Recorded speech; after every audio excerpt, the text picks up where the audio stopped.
Pinalawak ang kaalaman ng mga reservist ng 101st Community Defense Center tungkol sa territorial defense at West Philippine Sea sa pamamagitan ng isinagawang information campaign. Narito ang ulat ni Marvin Torres. Mas pinalakas ng 56 Infantry Tatag Battalion, Philippine Army, ang kahandaan ng Reserve Force matapos nitong magsagawa ng serye ng mga capability at information lectures sa Mastering of Reservist Personnel ng 101st Community Defense Center noong ika-12 ng Hulyo sa Camp Valentin S. Juan, Lawag City, Ilocos Norte. Pinangunahan ni Lieutenant Colonel Pedro A. Dacanay, Director ng 101 CDC, ang programa ng naglalayong tiyakin ang kahandaan, disiplina at patuloy na paglinang sa kakayahan ng mga reservist bilang mahalagang katuwang ng Armed Force of the Philippines sa territorial defense at pagtugon sa iba't ibang contingencies. Bilang bahagi ng aktibidad, ibinahagi ng mga opisyal ng 56 Infantry Battalion ang mahalagang kaalaman hingil sa organisasyon at mahalagang tungkulin ng bawat staff section ng batalyon upang higit na maunawaan ng mga reservists ang kanilang papel sa pagpaplano,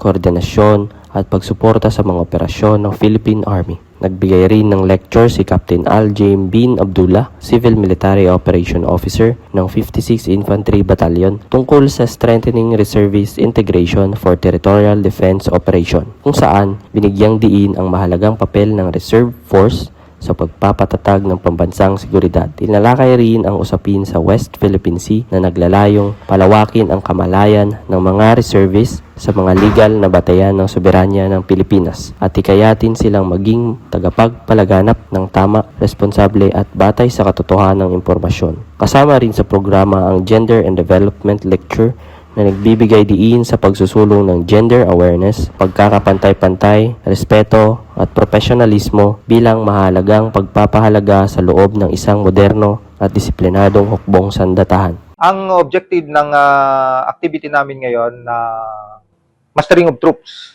ng headquarters company dito sa area ng Ilocos Norte is to enhance yung knowledge ng mga tropa natin na reservists at para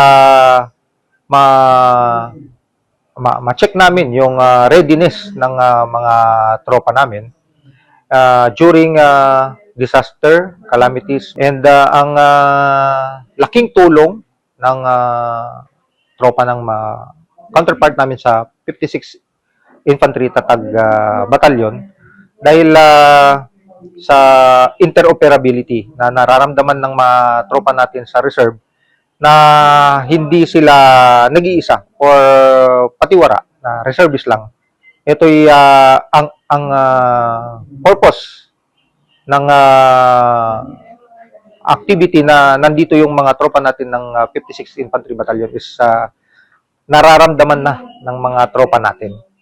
At napakalaking tulong sa amin para ma-enhance pa kami na gawin yung tungkulin namin at i-execute kung ano man yung mga nararapat na tasking na binibigay based on our mission and mission objective dito sa Reserve Force component. Ayon sa pamunuan ng 56 Infantry Battalion, ang patuloy na pagpapalawak ng kaalaman at pagsasanay ng mga reservists ay mahalaga hakbang upang higit na magpatatag ang interoperability ng active at reserve forces sa ilalim ng Total Defense Framework ng bansa. Sa pamamagitan ng ganitong mga programa, mas nahuhubog ang isang reserve force na handa sa anumang hamon, may sapat na kaalaman sa pambansang seguridad at nananatiling maaasahang katuwang ng Philippine Army sa pagtatanggol sa soberanya, pagpapanatili ng kapayapaan at pagsusulong ng kaunlaran ng bansa. Mula rito sa Ilocos Norte, ako si Marvin Torres, ang inyong pamilyang kaugnay para sa matatag na hukbong katihan ng Pilipinas.